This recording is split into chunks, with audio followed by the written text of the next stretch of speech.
in the ring. I don't mind boxing, but don't let somebody swing on me and then get me out the ring. That ain't fair. Yeah. They'll take you out the ring when you starting to punch back. That's crazy. I'm starting to fight back. No. Oh, you got to get out the ring. The rest of y'all that's outside, in order for this fight to continue, y'all got to buy more tickets. Hell no. Marsden, I got a busted lip and I got a bloody nose, and now you're gonna get in the middle of the fight? That ain't fair. I seen him in Houston. We had all of these things that are necessary to win. We win 65 games. I'm getting busy. What ended up happening?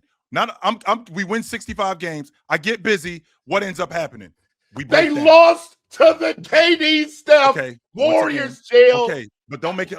Don't make it sound like they just lost. It wasn't like they just lost.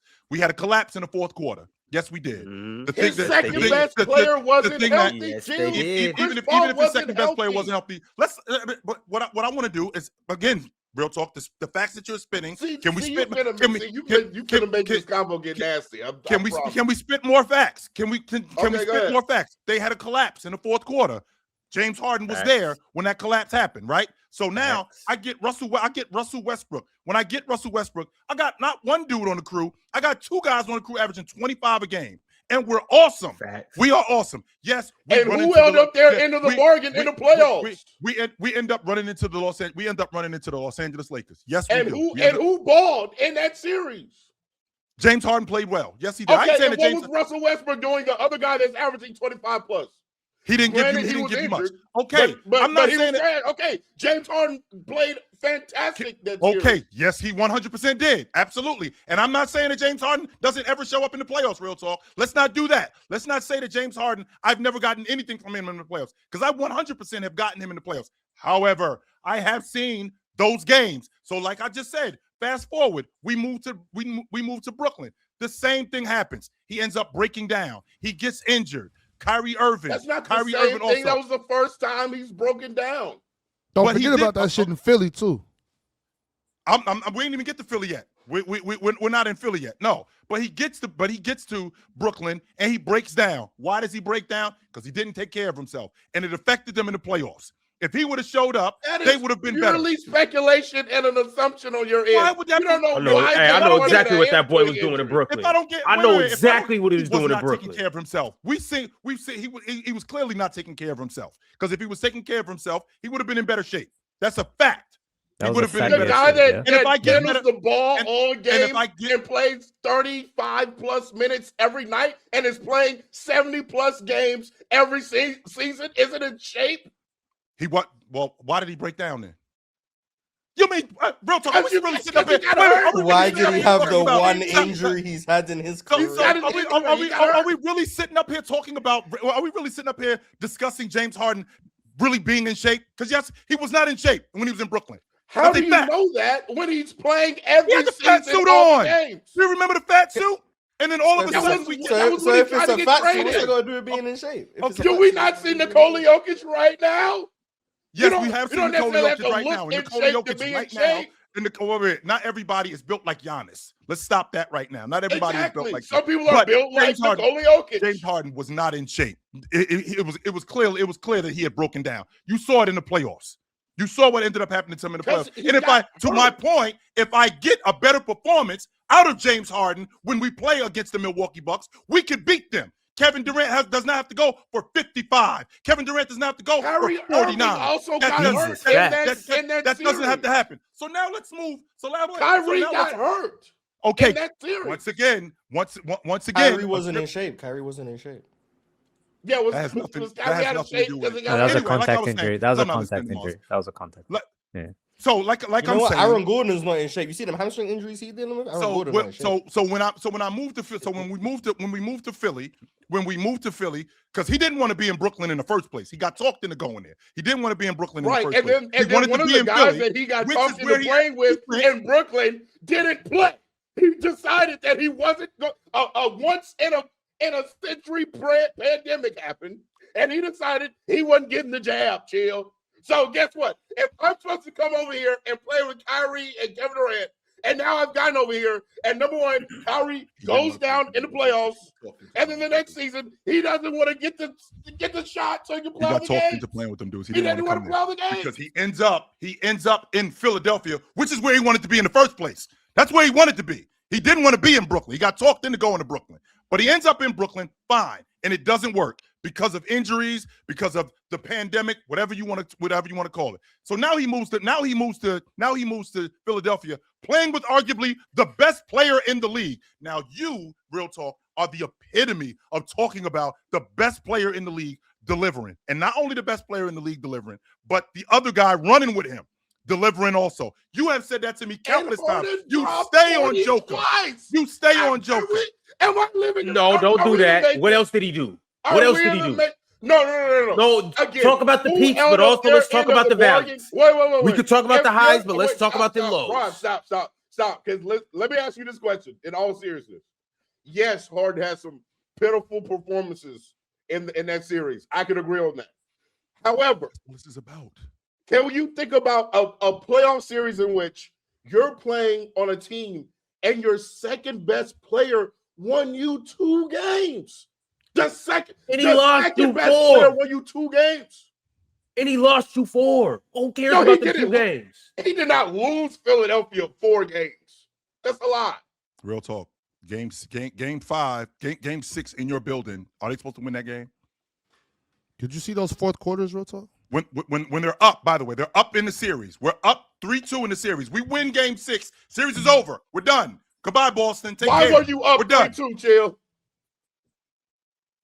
Why were you? Did you just say why were you? Why was Philly up 3-2? And once again, real talk. I am not talking about James Harden. What does that matter? Wait, stay right there, Ron. Stay right there, Ron. Stay right there, Ron. Stay right there, Ron. The reason why that's important to mention is because what did we just get finished talking about? James Harden. What's coming? We already know it. Nobody said that James Harden doesn't play in the playoffs. I'm not gonna lie. On call. This is absolutely disgusting. Here it is. Because basically, it shows up. What you're doing is you're saying, I'm going to dismiss any positive or great performance he has early on. Because all I'm going to say is, I'm just waiting on the time that he has a bad game. And it's coming. The reason why that's fair. He's going to skip over the reason why I'm not skipping over that. Actually, win them 2 games to the playoffs. Real talk. That's his job. On Monday. His job is to get them up 3-2 and then win the 4th game. The reason why I'm not skipping over that is because that is very important. But when it matters the most, which is what we're talking about here with him, when those games that I talk about, those games are coming, when it matters the most, on cue, it happens. It happens. So now, what happened in Philadelphia? Harden has struggled in the playoffs, yes. It's not a controversial take. That's my issue with what's going on right now. You never once heard me say anything about James Harden's game. You never once heard me say anything about the fit with him in Cleveland. You never once heard me say about how much better of a player he is. You never once heard me say he wasn't a better player than Darius Garland. He is a better player than Darius Garland. It is a better fit. But I'm so glad you just said that young man's name again. I forgot. Yeah, we keep talking about playoffs in comparison to Darius Quick D-Lo Garland. Stop talking about James Harden's playoff failures in comparison to Darius Garland. He clears Darius in a playoff setting. So there's no need of oh my God, have you seen James Harden not produce in the playoffs? He's replacing Darius Garland. He's always been better than Darius Garland. Mm-hmm. As a better player, 100%. I'm not arguing that point. But he's struggled in the playoffs. He's choked in the playoffs. Who plays better in the playoffs? Do we not think Darius Garland can ever have a good series in the playoffs? No, we don't, because it's the same thing. Even though he's 10 years younger. Anyone said ever. That's not what anyone said. What has been said is with that the body of work. Real talk's implying that because he's replacing Darius Garland, who has struggled in the playoffs, means that this is a non-conversation. But that means we're accepting that Darius Garland can never be good in the playoffs. That's what we're accepting with James Harden. That's not what I said at all. No. Okay. First of all, no, we're not accepting that with James Harden because James Harden has. See, no, we're not doing that. James Harden has been good in the playoffs, but there comes a point. So then it's not a conversation. There comes a point when it all falls apart with James Harden. That time comes, despite him being good in a playoff It's never series. put together for Darius Garland. Okay, we haven't seen it. Darius Garland does not have the body of work that James Harden has. We got 3 years. We have 3 years of evidence from Darius Garland. That's it. We have 17 years of James Harden being in the NBA. What do you mean whose fault that is? I'm just younger. Are we going all the way back to like rookie James Harden to prove? No, we're not going back to rookie James Harden. What we are then it's not 17 years, then is it? But we've seen him in the playoffs for 17 years. That's what we've seen him play well, have we not? That's the point, Mars. We have seen him play well. I'm not saying that he has not seen played him play well. badly, right? Yes, we have seen him play badly, so and we've seen him. Yeah, so that's what happens when you play for a long time. You have good series, you have bad series. Yes, you do. Yes, you do. And the bads, and you know what doesn't work, Mars. As you get older, it gets worse. That's the problem. He's worse than he was 10 years ago, but he's still better than James Harden. With Darius, James Harden is worse than he was 7 years ago. That player is still better than Darius Garland. He is still better than Darius Garland, but James Harden was in the playoffs last year and played better than Darius Garland did. But he is still susceptible to what we've seen in the past from him because we've seen it so many more times. James Harden was in the NBA this season and has played better. I think the argument is Darius Garland's best basketball. No, the point that the stance that Mars has, the stance. Who cares? We're talking about winning the championship this year. So this is the thing. The goalpost can move to Darius Garland has so many years ahead of him. Chill was talking about he's off the Cavs winning the championship this year. Darius Garland having 8 more years after this is irrelevant to that conversation. Sure, that's the only thing that matters is how good they are today and what they can provide today. So Darius Garland, when he's 31, having a really good playoff run and winning a championship is not proof of what they would have done today. So if we're talking about right now, who is better today? James Harden. Who is better in the playoffs the last time we saw both of them? James Harden. Who's been better in the playoffs historically? James Harden. So when it comes to their championship odds this year, what should mean the most? It's the most recent history, right? And what does that say? James Harden is better for this team. But guess what? Chill had them winning a championship 48 hours ago. He now has them not winning a championship. And the only major change, in fact, they've even got better outside of James Harden. Exactly. They added Dennis Schroeder and Keon Ellis, and that still meant nothing because they added James Harden, who the recent history will say is going to be more impactful towards their pursuit of a championship than Darius Garland. If that's not blatant bias against James Harden, I don't know what is. That's why I've been quiet the whole time, because it's the most obvious bias we've ever heard. It's cool. Like James Harden has set himself, he's put himself in a hole for Chilltown, and Chill has decided that no matter what, James Harden is ex-player. And that's cool. He has all the history to back it up. We're going to blame him for 2018 and say there was a collapse in the fourth quarter, even though they only lost by 2 points and James Harden scored 16 points in the second half. And no one in his team scored more than double digits, but it was James Harden's fault that no one could buy a 3 and they weren't calling fouls on the threes, even though he made 2 and 1 threes in that game and they both got waved off. We have to ignore that because it's James Harden. Chris Paul hurt his hamstring. We're not going to say Chris Paul was out of shape. That's Chris Paul. How dare we? No, that was just Chris Paul got hurt against the best team of all time. James Harden's got to find a way to get it done. The next year in 2019, when James Harden's averaging 36 points per game and he actually outperforms everyone in that Golden State series, averaging 35 points per game. Guess what? It was James Harden who folded when Steph Curry had 0 points in the first half. Hell no, we're not doing this. And 33 in the second half. Hell no, I can't believe y'all sitting there listening to this. James Harden was the best player in that series. It was James Harden's fault. Because as long as Steph Curry has a great second half, that means he was the best player in that series, even though go look at it. Go look at what Steph Curry was doing those first 3 games. Kevin Durant backpacking that man. Who can backpack James Harden? I ain't seen not one man backpack James Harden in the playoffs and him actually be able to win by doing nothing. I haven't seen that happen. Please, Steph Curry, congratulations to you, Five, and Kevin Durant to just put you on his back for the first 3 games when you're doing absolutely nothing in the series. And then you get to show up for one half of game 6 and then get told you outplayed James Harden, who scored 35 damn near every single game in that series. It's actually crazy. The way that game 6 is remembered as the Steph Curry game, when James Harden was better in that game, is insane revisionist history. But it's cool. We expected James Harden to beat that team because KD wasn't there.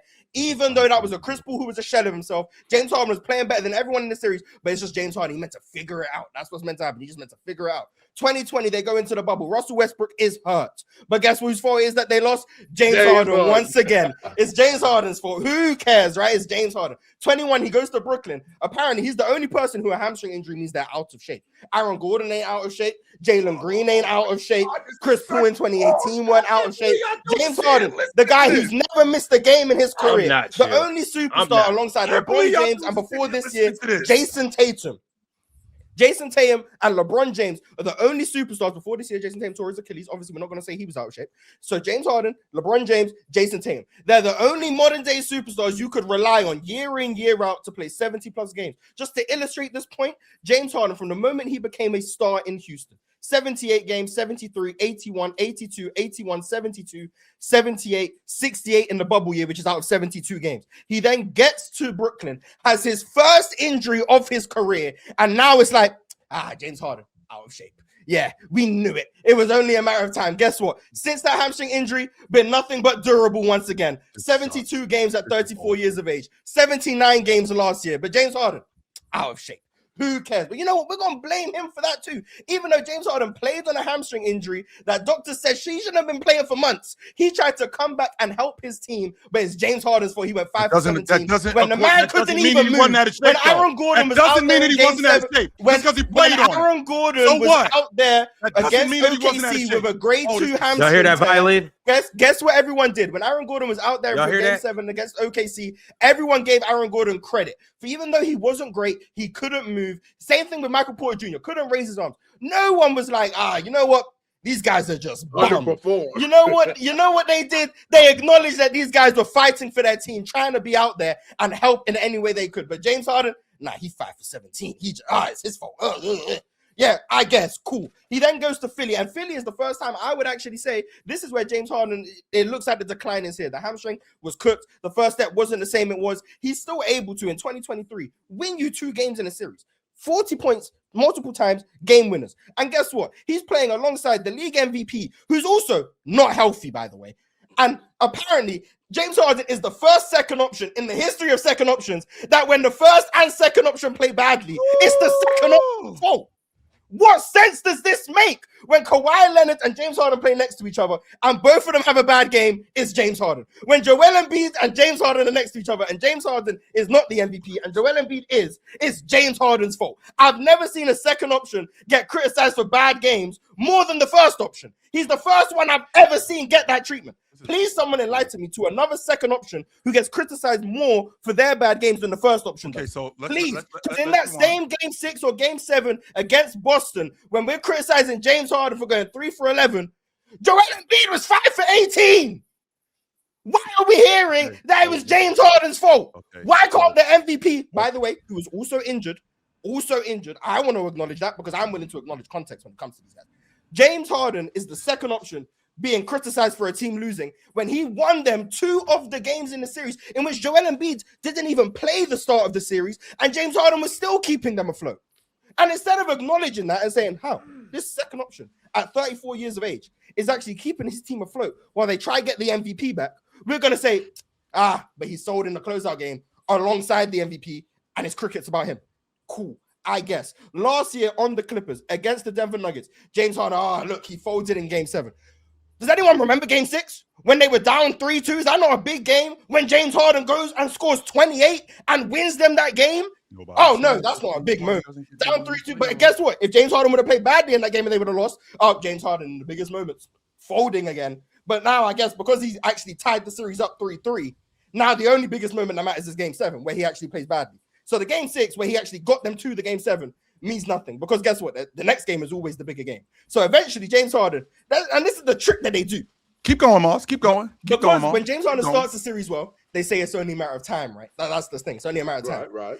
And because the way series work, the further you get into a series, the more jeopardy there is. So if James Harden plays well in game 6 to force a game 7, the game 6 now means nothing because game 7 means more than game 6. Exactly. So if James Harden then has a bad game 7, it's not that it means nothing, Mars. It's just that it already happened. It doesn't mean nothing. That's absolutely what it means. What it means is we actually now have the evidence again that when the series matters the most, James Harden plays badly. So the only way that James Harden can evade this, he has to sweep every series. He has to win every series so fast that you can't get to the point where it matters more. You can't get to that point because no matter what, if James Harden plays well in game 5 to get to a game 6, but then he plays badly in game 6, forget game 5 because game 6 mattered more than game 5 and he played badly. If James Harden then plays well in game 6 and game 5 to get to game 7, who cares that he got them to the game 7? In game 7, it meant more than game 5 and game 6 and he played badly. I want to introduce you guys to something. It's called 3-point variance. When you are a 3-point shooter, you are more likely to have bad games in a series. That's just what happens. When you shoot 12 threes a game, you are more likely to have bad games in a series. Let me introduce you to someone who many people consider an all-time great. This is someone who top 20 player of all time.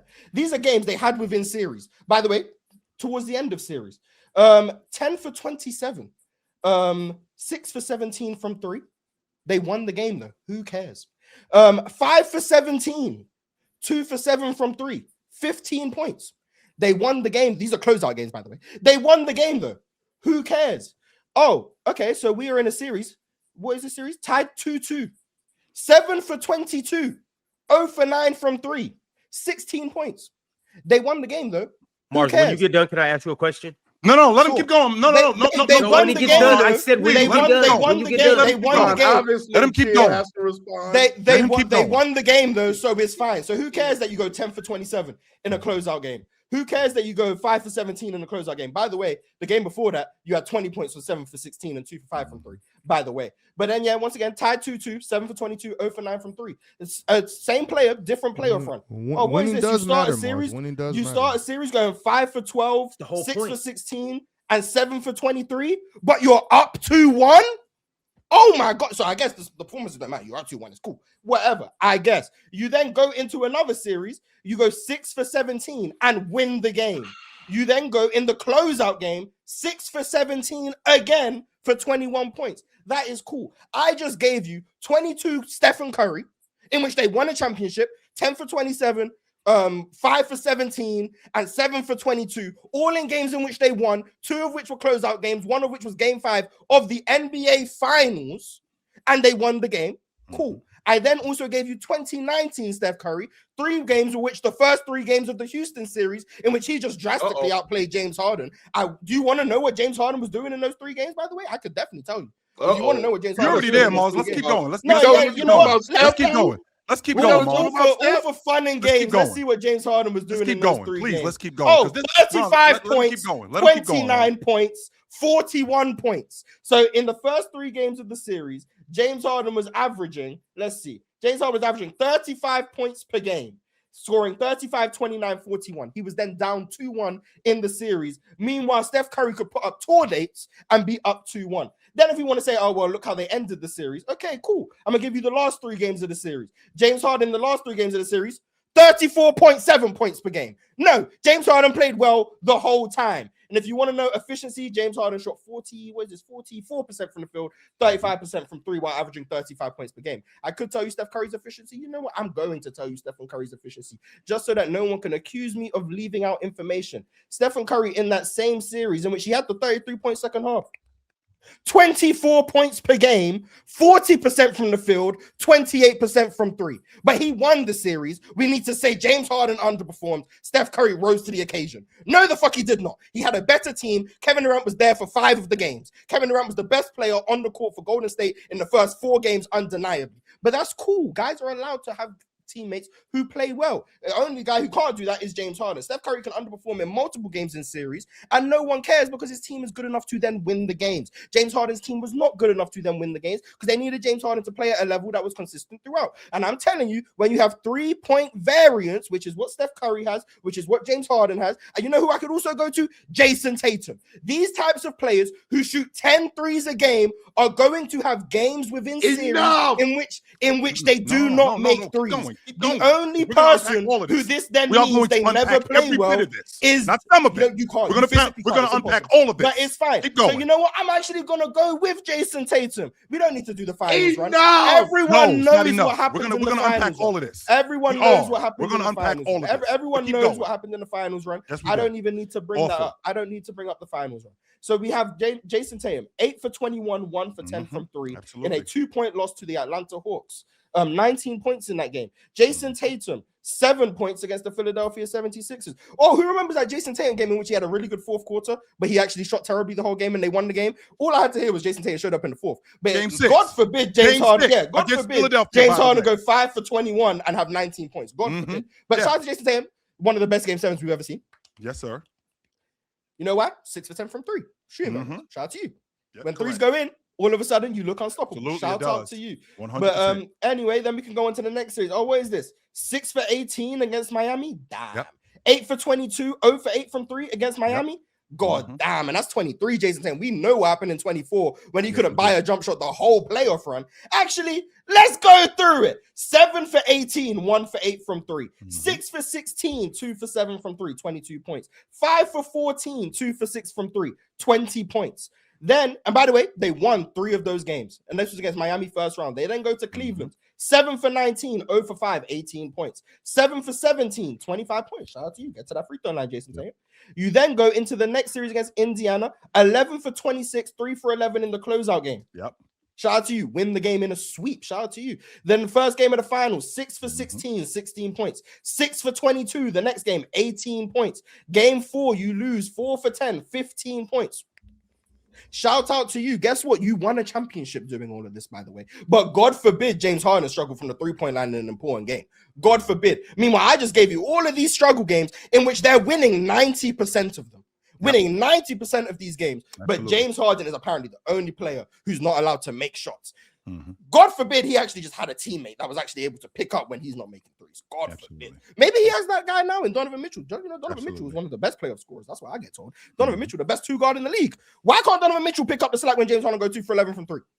Why not? We don't believe in him to be able to do that with Evan Mobley behind him on defense, Jarrett Allen behind him on defense, all this shooting that you just told me that made James Harden the most talented team he's ever been on since OKC. All that shooting, Donovan Mitchell can't pick up the slack when James Harden has his inevitable bad game in the series. He can't do that. Guess what? When he doesn't do that, you know who we're going to blame?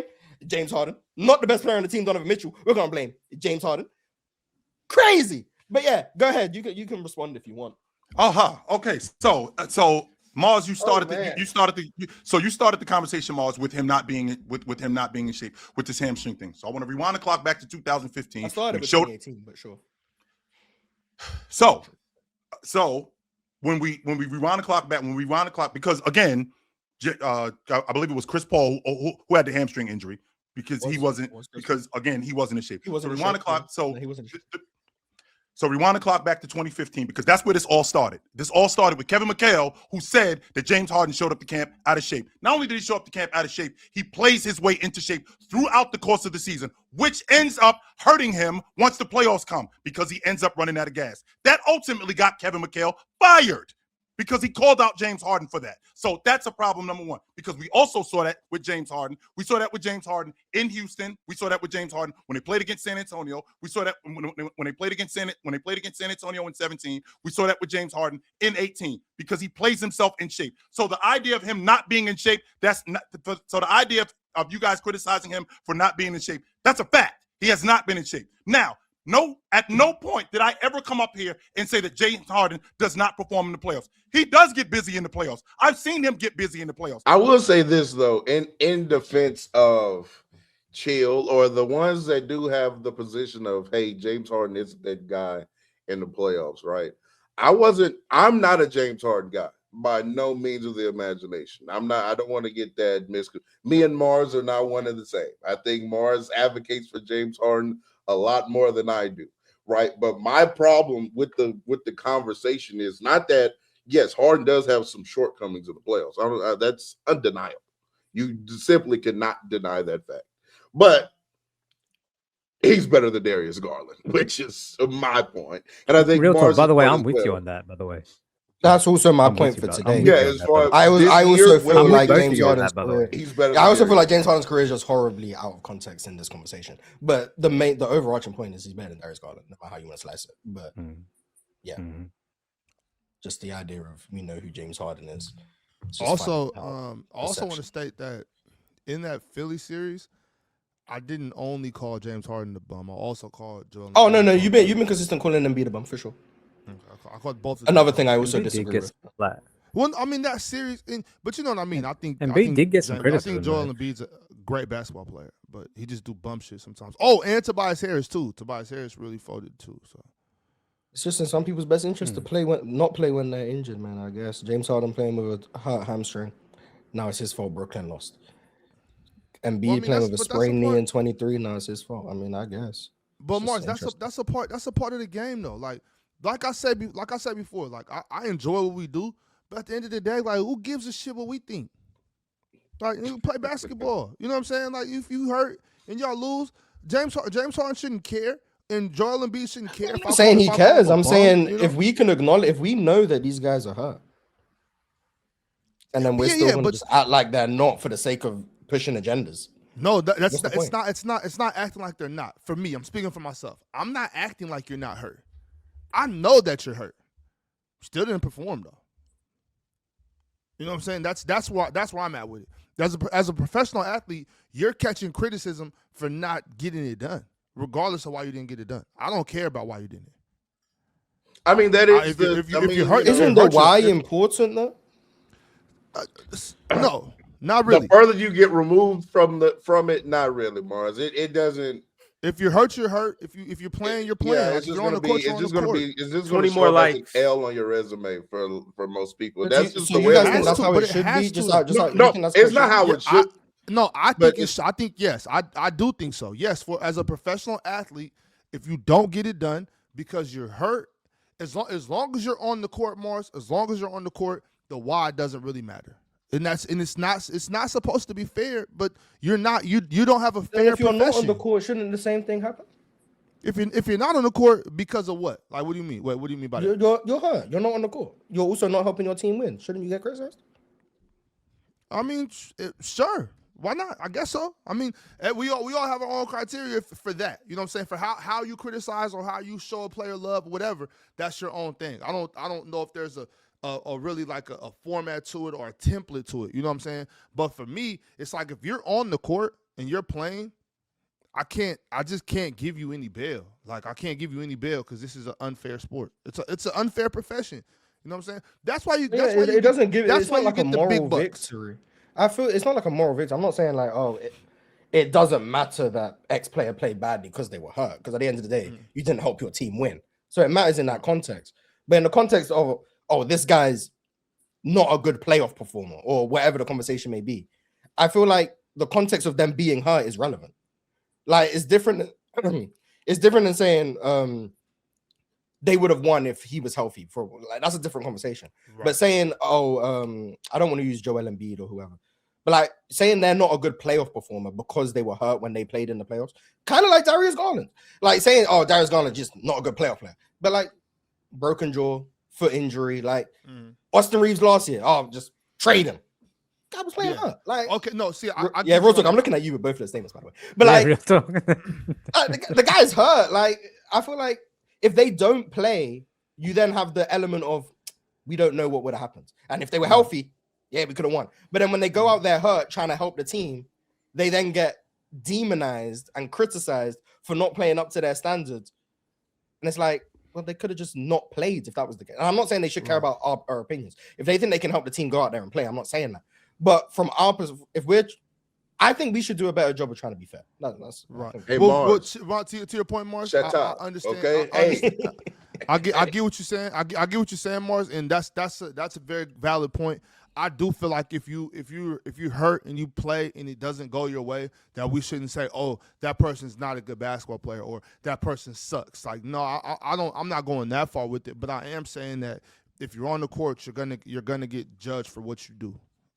That's Can you imagine just getting lumped up and then somebody stepping in the middle of the fight while you getting lumped up and then shuffling you off and then telling the crowd while he lumping you up, yo, this fight can't continue until you dudes buy more tickets. Yeah, that's some of the worst hosting I've ever seen. I'm getting lumped up, by the way. And I'm going to put and by the way, real talk, what I'm going to do, hey, chill, you were in the back, they were putting the I'm ice going to on fight your back face. because I want to fight back because that's what this is. Your trainer was telling you what to say. This is a fight, right? This is you had a moment to 100% think things through. And I got my hands and now up. we getting back to it. Ron, you are the worst version of Don King I've ever seen. I'm absolutely going to fight back. I 100%. No Don King. I have every intention to fight one back. of the worst hosting performances I've ever I seen. was just trying to tell the people about Lester. That's it. That's why. And to be fair, like I understand the Splash Sports part. I understand. Hey, there's time slots. We got to do things. I get that. Then holding it out to get more likes. Some of the worst hosting I've ever seen. But it's fine. It is what it is. Hey, if you're gonna be the villain, be the villain. As a matter of fact, Mars don't come up here until we get 800. All right. Hey, but he ain't gonna do that because he ain't gonna do that to Mars because Mars will leave. Oh yeah, for sure. I'm Chill. Would you like to pick back up from where you left off, bro? I would actually like to pick back up on on what we were talking about. So Mars was, hitting me with a right hook and a right shot to the body and a right hook to the jaw. And I was planning on defending myself until your goofball ass stepped in the middle of it and threw me out the ring. Hey, Chill, before you go on that, Chill, I just want to say, y'all send enough super chats through. I'll keep Ron ass in the back. I got that. Send enough super chats through. We'll get rid of this fool right here. I can do it. And now you cook it up. You cook it up. Go ahead, Real Talk. Now you cooking with that one up. So, all right.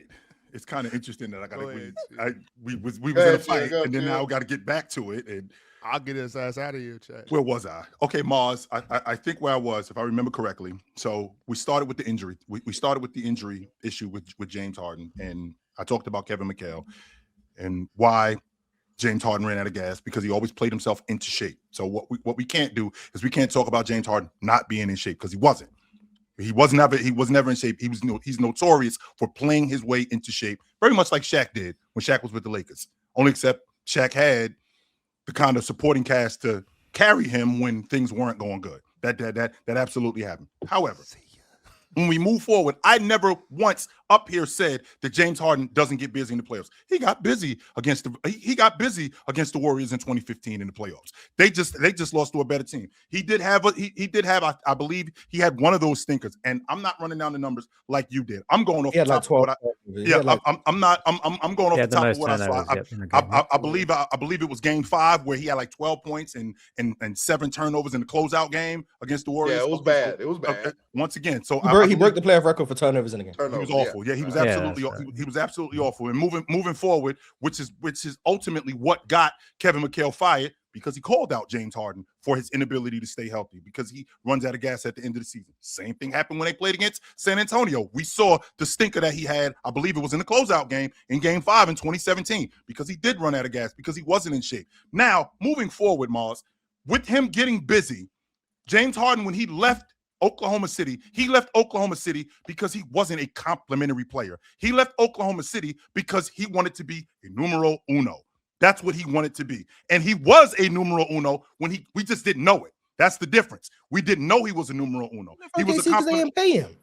He was okay. They didn't pay him, but we also didn't know that he wasn't a complimentary player, because that's what he was when he was in Oklahoma City. He gets to Houston, come to find out he isn't a complimentary player. He is a number 1. And that's the way we treated him throughout the course of his career. When he got Chris Paul, he was not the complimentary player. He was the guy. When he got Russell Westbrook, he was not the complimentary player. He was the guy. Even when he got Joel Embiid, the league MVP, and he was leading the league in assists at that point, James Harden was. He still wasn't the complimentary guy. He was going to compliment James Harden. He was going to compliment Joel Embiid, but he was not the complimentary guy. We still looked at James Harden as the guy.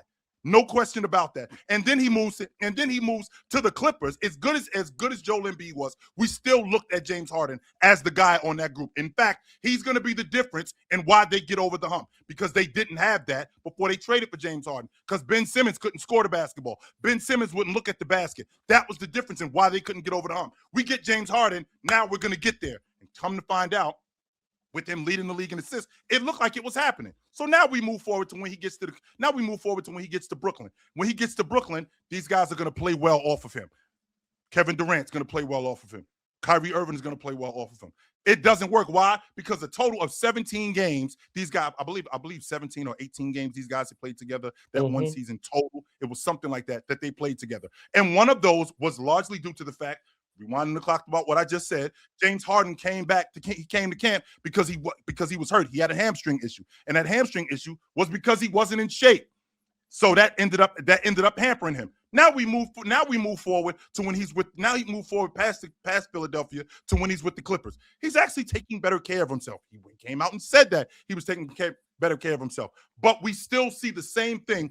To your point, he gets busy in the playoffs, but that one instance where it matters the most and it just goes to pieces. Nobody, including myself, ever said that James Harden does not perform in the playoffs. But whatever can go wrong will go wrong with him when it matters the most. That's why I'm out on Cleveland. With Darius Garland, There's more room for growth because he's a younger player. But I understand your point about it only being about this year. And if it's only about this year, what I've seen from James Harden in the past, when it matters the most, that's why I'm out. Is James Harden the guy in Cleveland? To be honest with you, not now. He's older. Not now. No, he's not. If you would have asked me that 2 years ago, we might have had a conversation. About to jump off that cliff. Yeah. What are you doing here? But chill, you were cooking with that whole thing. Nope. Zip it. Yeah, they pay about $70 to keep your ass backstage. Zip it. I ain't gonna lie. His responsibility in Cleveland could be different, though. And when we're in the ring, I don't mind boxing, but don't let somebody swing on me and then get me out the ring. That ain't fair. Yeah. They'll take you out the ring when you starting to punch back. That's crazy. I'm starting to fight back. No. Oh, you got to get out the ring. The rest of y'all that's outside, in order for this fight to continue, y'all got to buy more tickets. Hell no. Marsden, I got a busted lip and I got a bloody nose, and now you're gonna get in the middle of the fight? That ain't fair. Fake ass Don King. What the hell? You know, I think ass back up here. It's the panel. Religion get built on cam. Where the check throw smoke and the host go ham. You ain't never seen hoops out hit the raw. Every take got weight, every night we drop. This that barbershop. Courtside, worldwide tone. Welcome to the only show that really feel like numbers jumping like the score.